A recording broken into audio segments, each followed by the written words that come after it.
Sound. Okay, cool. All right, so I am joined with Joseph Morrison and Thomas Wiseman of Surya. Mm. Hello. No, How you then doing? how are you? Yeah, not too bad yourself, guys. Yeah, Very very good, good. thank you. Good. Happy to be here. Yeah, good to be here with you as well. So, Surya, tell us about how the band came about, where the name came from, lineup changes, your backstory, essentially. Yeah, On I the mean, band I'll side, build. it's a long Oh, time yeah, back. It's a Joey question, this one, I believe. yeah. I was going to say I'll field that one. Yeah, no, it was about. I'd been in bands previously, a couple of bands. Just when I'd started university, the band that I was in at the time called the Boneyard that fell apart, but I had a taste for playing live, so I decided that I wanted to put a band together. So I actually did through Gumtree, me and our old bassist put an advert out on there, and that's how we met our drummer Nick, our current drummer. Thankfully, still our current drummer. Um, and through him, we met our old vocalist Dave, and yeah, we just put everything together that way and played. Our first set was a three song, so it wasn't very like long. But we started gigging off those three songs. Eventually, we got far more technical, and I was the only guitarist in the band at the time, and it just became more and more impossible for me to do some of the things that needed to be played live. So that's when we got Tom involved. Me and Tom met each other at music college, and we just put a post out online, and Tom answered it, and he came down and did a practice there. I knew Tom was a fantastic guitarist. Yeah, Um, the so timing was that's pretty how. ideal as well. Because the Yeah. bands that I was in at the time, we'd played together with Surya a few times, but that band was coming to an end as well. So it was just very good timing that he put that post Mm. out. And I didn't want to end up without a band because I've never been without a band really. So thought I'd get involved that way. Obviously, I knew Joey through college. Imagine So it'd be a strange feeling if you didn't have joined on Surya. Because what do I do now? I've got no band. What Yeah. do I do? How do I process? yeah, pretty much. Like it's like one of those things. Sounds a bit odd, but it's like if you ever grew up with a dog, then not having a dog. It's kind of like well, being in a band like Yeah, uh, that's a weird good not being analogy. one. Good So analogy. yeah, yeah. But no, I mean after Tom joined, we obviously still had our old lineup with our previous vocalist. We played a few big shows with him, like supporting bands like Crazy Town and Sick and um, Heart of a Coward. Um, but it just wasn't meant to be in the end, and we had to say goodbye to Dave, and we're still really thankful and still friends with Dave. But yeah, I say it wasn't meant to be. That was just around the time that COVID started. Mm. We'd seen Mark, our current vocalist, play when I think we did an all day at the Key Club in Leeds, We and did we're that. all We really played like, with him in Sheffield as well, yes, like we a did little the wine Green bar Room, yeah, almost. Yeah, yeah. That was a gig and a half, though. yeah. But we'd seen him, we knew his talent, and we thought, we want to get him on board. So I think that just as a lot of the restrictions started to be lifted when we went into, I think the tiers, he could come from up from South Yorkshire where he lives in Barnsley, and we met him, and we've just gone from strength to strength from there. So yeah, that's pretty much the history of Surya. It's a pretty long history compared to what Yeah, probably most people would think. Seeing you at the Metal Wood to the Masses, and then obviously going on to Bloodstock, people think you're yeah. pretty much fresh off the press. But from what you're saying, is the band's been around a lot longer than Yeah, I believe it was 2014 when we first, like, wow. where Yeah, I myself think there's been and Nick got various together. iterations, I think, of Yeah, Surya. The current Surya is, like you said, a lot newer. yeah it's about 4 or 5 years old in its current state. But there were even other things that set us apart from, years gone by, such as like tuning and even just writing styles, and Mm. where we like approach that. I would say that set us apart. So in everything but name has changed for the band. So from its initial iteration. So we kind of had like a newish band in a way. And it's interesting mix because you play a technical groove style of deathcore. Obviously, deathcore has been done so many times, you can't think of how many deathcore bands there are. How do you avoid the cliche traps of deathcore as a band? I think with that one, if you actually, you speak to every member and you find out what every member listens to, we're not all listening to the same stuff. We have quite varying Yeah. background in music. It just seems to be that when we put our things together, it comes out in a deathcore sort of way. But there's still those different influences in there. Like I come from quite a hard rock type background and worked up to metal. I think Joey's always been quite heavy, but never really, again, never really a deathcore type thing. Yeah. I think Nick's probably the closest to it. But I think another thing we've done in recent times that's made the tracks a bit different, again, like Joey mentioned, is just how we've tuned, which Mm. has forced us to write slightly differently. Because we don't go for like a generic drop tuning. It's almost like a double drop where you've got your bottom two strings are the same note. Hmm. So that makes it, again, it's another challenge to work around. So it varies what chords you can use, what harmonic phrasing you can use, and stuff like that, which it's a blessing and a curse because it can Absolutely. almost write you into a corner, but it can write you into a different corner to everybody else, if you know what I'm saying. It was a good way around us not having seven string guitars, which was when we started with that tuning. Seven strings are all the rage, but it's not something that either of us owned, and it was just a way around to get around that. But as I agree with Tom, it is really interesting. I also really do mirror his point about it can like really pigeonhole you, but also you have to get a bit more creative when you think about it in order to so everything doesn't sound the same every single time.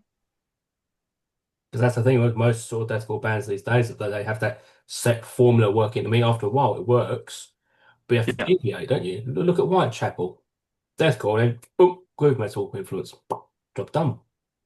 yeah, absolutely. And obviously, speaking on the lines of deathcore, you played within Destructions from Slovenia. What was that like? We did, and it was in Hull, I believe, at O'Reilly's, Was which yeah, was very strange because it was quite a quiet show from what I recall. yeah. And I know Nick's a big fan of them, so he was really buzzing. But just seeing how they approached their live show was quite interesting because obviously they used quite a lot of backing tracks, but I suppose that's because of the distance they've traveled. I didn't think they had a full lineup to Mm. tour with, but mostly in terms of the drums and how they got that sound, where they almost brought a fully electric kit, like like a lot of bands are using obviously drum triggers, like we use kick triggers and stuff like that, but they just brought like an actual electronic pad. It looked Mm. so strange on stage, but to be fair, the sound was brilliant. Yeah, Sometimes you have absolutely. I to, mean, sorry. yeah, sometimes you have to do what you have to do. Absolutely. Yeah, I presume it was down to touring restrictions and stuff, just size of what they could bring, who they could bring Mm. to make the show work. And Joseph, speak to us about the performing with Evil Scarecrow. Evil Scarecrow. Oh, that was a long, long, long time ago. I was actually at that show, but I wasn't part of the band at the time. I mean, you can remind me then because it was a long time ago. How did we do? Not with the amount of drink that I'd had. It was near my birthday and I was hammered. Unfortunately, I think it's one of those times where I'd had a lot as well. I remember we opened that day. I'm going to recall and tell you what I can remember because I drank too much myself, unfortunately. It was in the wardrobe in Leeds, opposite Leeds College of Music. If you've ever been downstairs in there, if you've never been downstairs, you'll be totally surprised by that stage. It is amazing. Really, really is. The sound there was absolutely perfect. Um, it was well, I think with the larger band, so it was actually quite nerve-wracking for us. Again, the stage was also another issue for us because we never played a stage that size, and it's really like until you've been down there and had a look, it's not something you'd really expect. For me, it was just a point where I thought, we can really step up here. We've been offered an opportunity to play with some bigger bands, and it's something we can really launch ourselves from.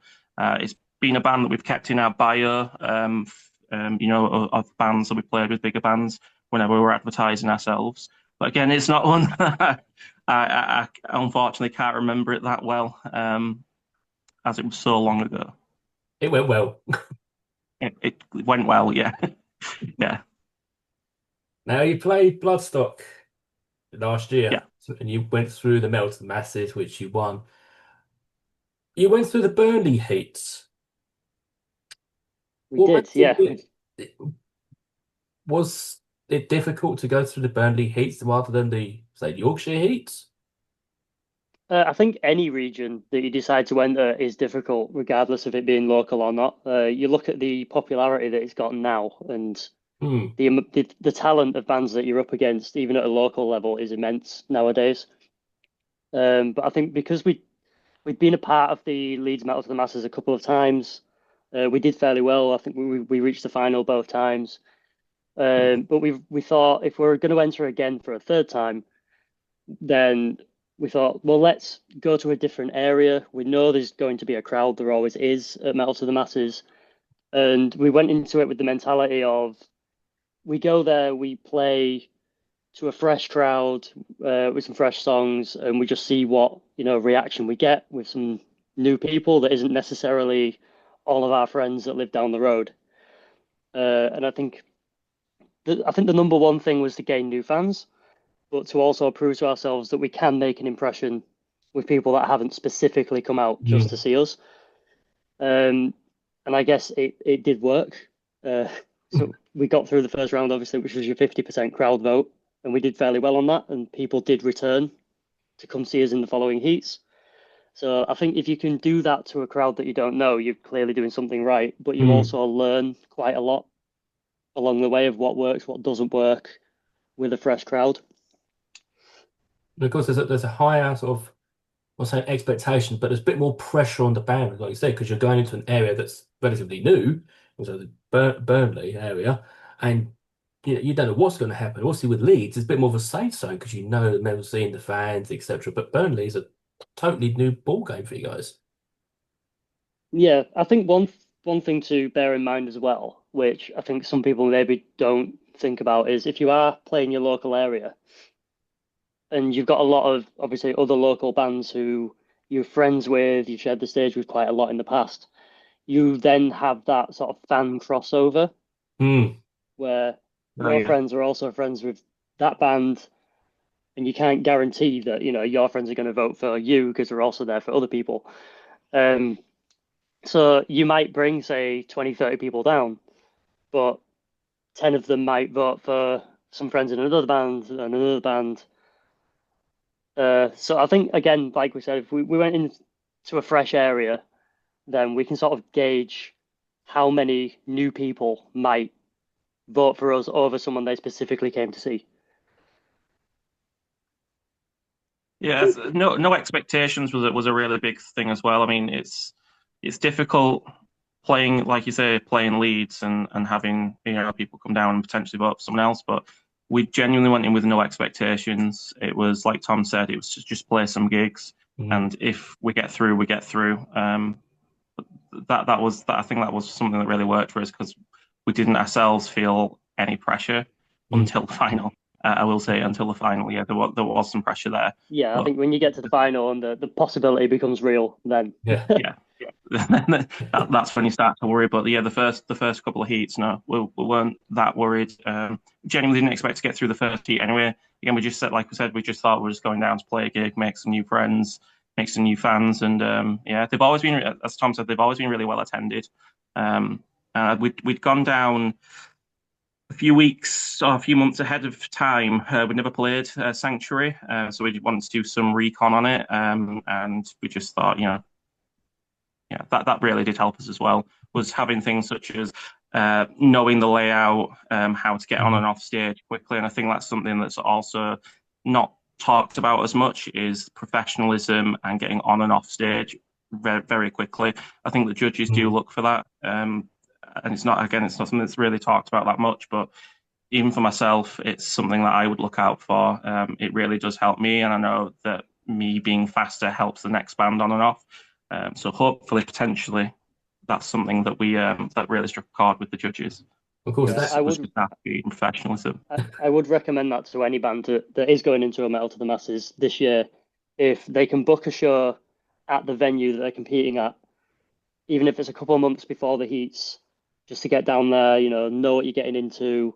learn the staff, learn the sound engineers, so you can go in as prepared as possible, really. Hmm. It really does help. Well, that's the thing. So when you're saying about the quick changeover of the masses, especially at Bloodstock, you only get, I think it's about half an hour changeover time on the new Blood stage where the first one's playing and you have to be then in the wings straight away. Yeah. Yes. Well, that as well, but your time on stage as well has to be very, very well managed. Mm. Like you need to know exactly how long that set is, and you have to be prepared for the possibility that they might cut you off, they might cut a song out of your set. You just have to be adaptable to that. Yeah. I mean, they quite literally, when you are on stage, there is a clock on stage that counts down your time, so you have to be aware of that. That's very helpful though, especially if you've got a band who's say a prog metal band going there playing 9 minute songs. You Yeah. need to get three songs in. So, Yeah. and obviously you've had that experience now of playing Melted Masses a couple of times, but more importantly, playing the new Blood stage at Bloodstock. From your experience, what can you share for the new inductees next year? I would say over prepare. You can never prepare enough. Like if you need a spare set of strings, get two. Yeah. If you need a spare cable, get three. Just have everything you possibly need ready. Was I mean, we had what you pull up round the back of the New Blood stage, everything down to the way that our drummer Nick is very very organised. The point it's infuriating sometimes, but it really did save us on that day. So he had organised the cars in order of things being taken out. So be as detail oriented as humanly possible. Lists, there's nothing wrong with having a list. Check Mm, again, check again, check again. Just make sure everything that you need is there. Um, it's just organization 100%. And really, my biggest thing would be don't worry, do not worry. That was my biggest problem was worry. Um, I was thinking, what's going to go wrong? Can this go wrong? Can that go wrong? And it really impacted me going on stage because I was so worried. I wasn't necessarily worried about my playing or how I would sound, but it was, is my cable long enough? Is it the correct cable? Is it of good quality? So like down to that, they're my main concerns. But as long as you know your kit and you know that it works, I just would not worry mhm. because the Yeah, people there insanely professional, and they were there to help us. I was so nervous. I got a hug from the guitar tech. He was like, "Just calm down, just play." That's how nervous I was, Yeah. and that kind of, in hindsight, that kind of ruined the experience for me. And that was me getting in my own head. I guarantee you, if anyone's listening to this who gets to play it, just listen to me and just do not worry about it. We spent a lot of time ahead, before we played emailing some of the techs, which is something that is offered to you. So you can get to know them and ask them any questions, make use of that opportunity. There were some things that so we had a bit of a worry about our current setup with a laptop because we don't have a bassist and we play backing tracks. It was to do with the distance between the sound booth and ourselves. Just double checking ahead of time. Where are you going to put that? Is it okay? Because that alleviates a lot of the worries. So I would say make use of that opportunity and also reach out to bands like ourselves. We reached out to a couple of the bands we knew who played it, and we just asked them general questions. And Mm. uh, they will be mirroring what I'm saying, and they did. They did tell me this ahead of time, but it's something. Yeah, I wouldn't necessarily worry. It's just be prepared. yeah. Organization aside, the number one thing is just go and enjoy it. Like I'm sure these Yeah, people that are playing this festival have been on the other side of that barrier countless times. Like I knew I had, and that was my number one goal was to be on I'd say the right side of the barrier just one time. So you just get on that stage and enjoy it. Like whatever happens, you're in good hands. Mm. Like I mean, we had some technical difficulties, like say my guitar didn't come through for a little bit. The guys working know what they're doing. So just enjoy yourself, let them do their job, put on a show, remember it. That's the biggest thing. Talk us through the emotions on that final night of the Mail to the Masses when the results bit were being announced. Oh, again, nerves, because you've got so much expectations on what could be, but you know that every other band that have played the same night deserve the same thing. Like Mm, they're there for a reason, and any band that gets through, you're not going to be disappointed. Like everyone who's played in that competition deserved to be there. mm. Um, but I think again because it was the final, and you always overanalyze your set when there's pressure on it. So I think we'd come off stage and we'd thought, oh, maybe we didn't do this right, maybe we didn't do that right, and we saw all the other bands and we didn't really expect to win. Like I don't think anybody expects to win, but it is a huge weight off your shoulders when that is finally announced. And I think, well, I think the first thing we said was bar, go to the bar, get a pint, relax.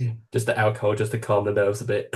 Yeah, yeah. You've got to take some time off before you then Yeah. preparing for Bloodstock because I think we were one of the last finals before We were, Bloodstock, yeah. so we only had what about 2.5 weeks to prepare after winning to being at Bloodstock and playing. So So between that win and then you playing Bloodstock, there was like a massive hurricane just gone like, we need to do this, we need to do this, need to do this, need to do Oh this. yeah, yeah. well, yeah, because there's so many things that I think get overlooked of what you have to do when you play at Bloodstock. Because a lot of people think, free ticket, I can go watch this band, that band, that band. You really can't because Yeah. you need to spend that time organizing press interviews, talking to, the people in the know who Mhm. are there, making connections. Just organizing your merch is a whole other thing at Bloodstock because you don't have your own stall. You've got to book it in, book it out. There's a whole process there as well. And I know we spent a lot of our time flyering whilst we were there, just to get people to come, come see us. Mm. Because at the end of the day, why else are you there to play to a crowd? So Exactly. And after your set, I imagine people from far and wide reached out to you on your Facebook page as well. we did, yeah, we did get some messages through. We got some fan videos through. We even got we played a Halloween show recently with Raised by Owls, and we even had a couple of people that had travelled down to that show just to see us because they saw us at Bloodstock, which was quite impressive. It was really nice. Always good fun. Right. Leeds metal scene. Tell us about the current status, the challenges it's facing right now. Obviously, the cost of living is a big one as well across the country. But specifically, let's focus on Leeds. What's happening there?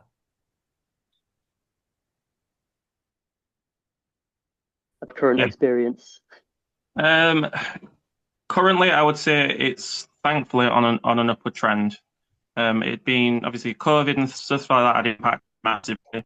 Venues left, right, and centre had closed down, but some of the car venues and pubs that put on gigs have managed to stay open, such as the Fenton, Pack Horse, Key Club. When we first started playing, we had places like Carpe Diem, the Cockpit. I mean, I'm sure a lot of the listeners have heard of the Cockpit because so many like great bands had played there. But we've lost those venues.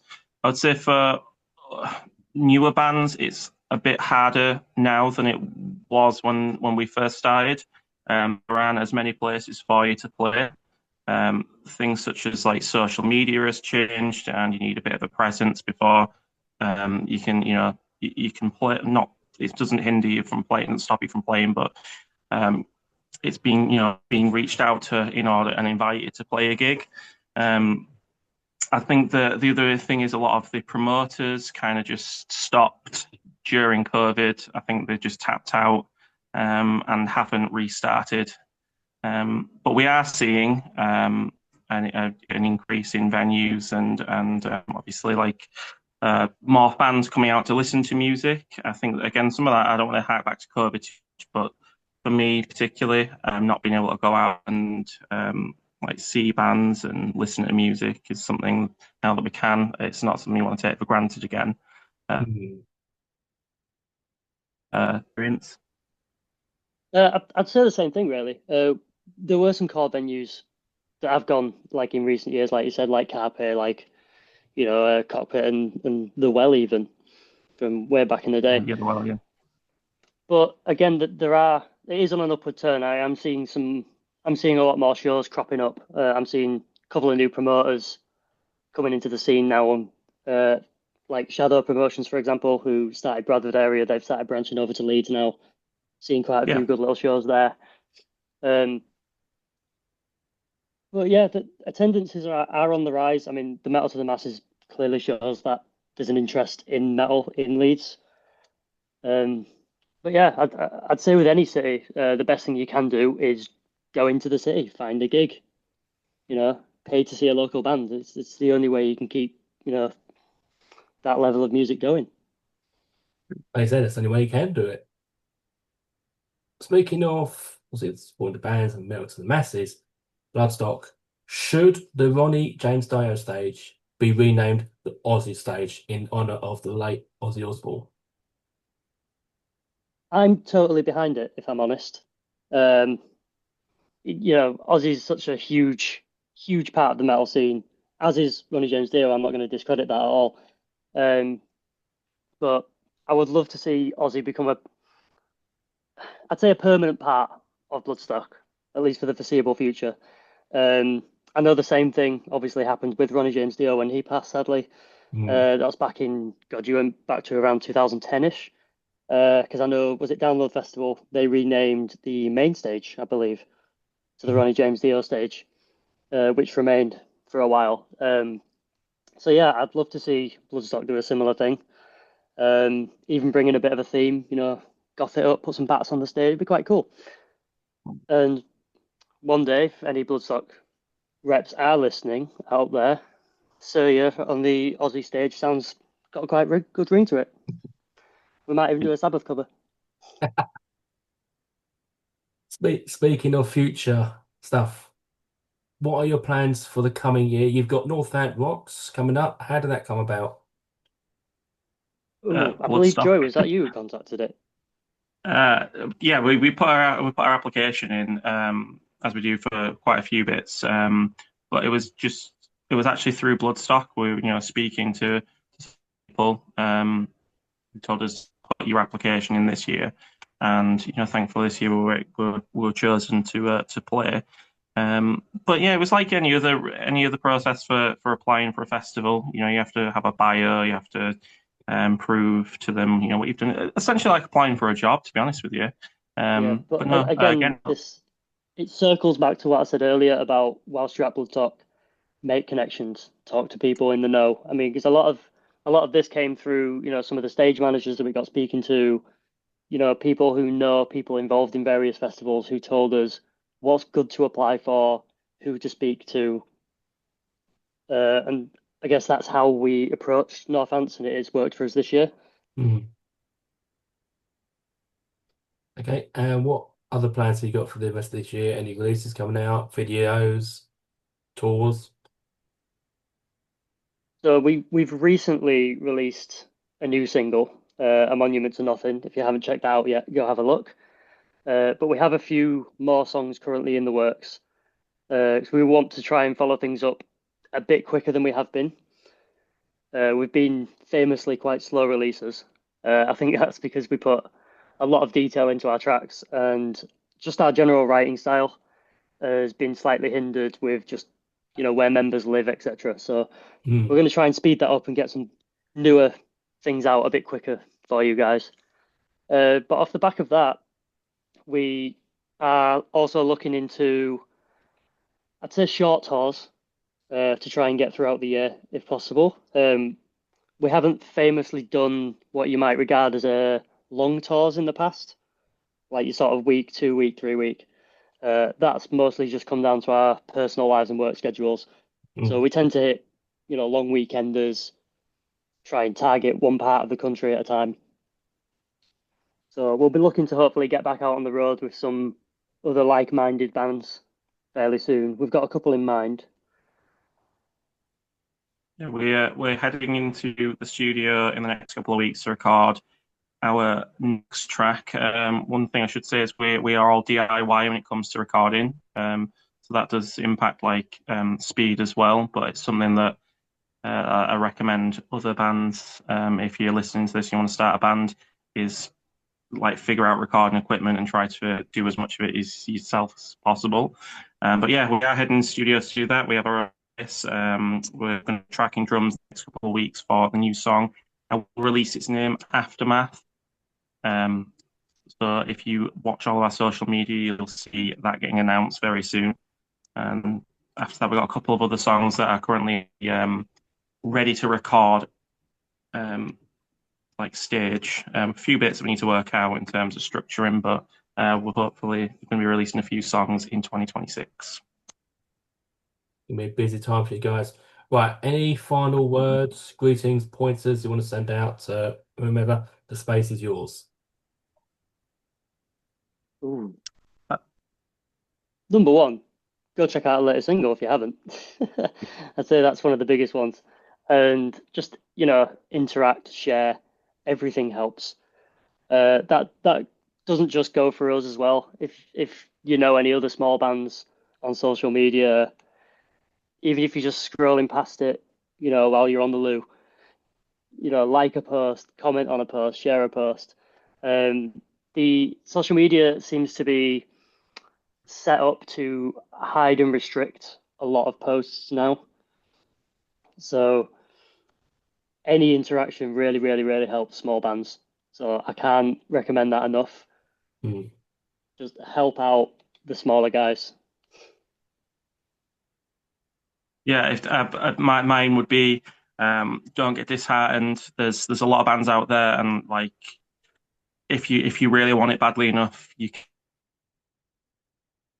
can get just follow your friends, follow other bands in your area, just make connections, meet new people, and that's how you get ahead. And go see them live. And go see them. Yeah. All right. Thank you very much for your time, Joseph and Thomas. Thanks for having Thank you us. for your time. Thank you. Stay metal. Thank You you. too.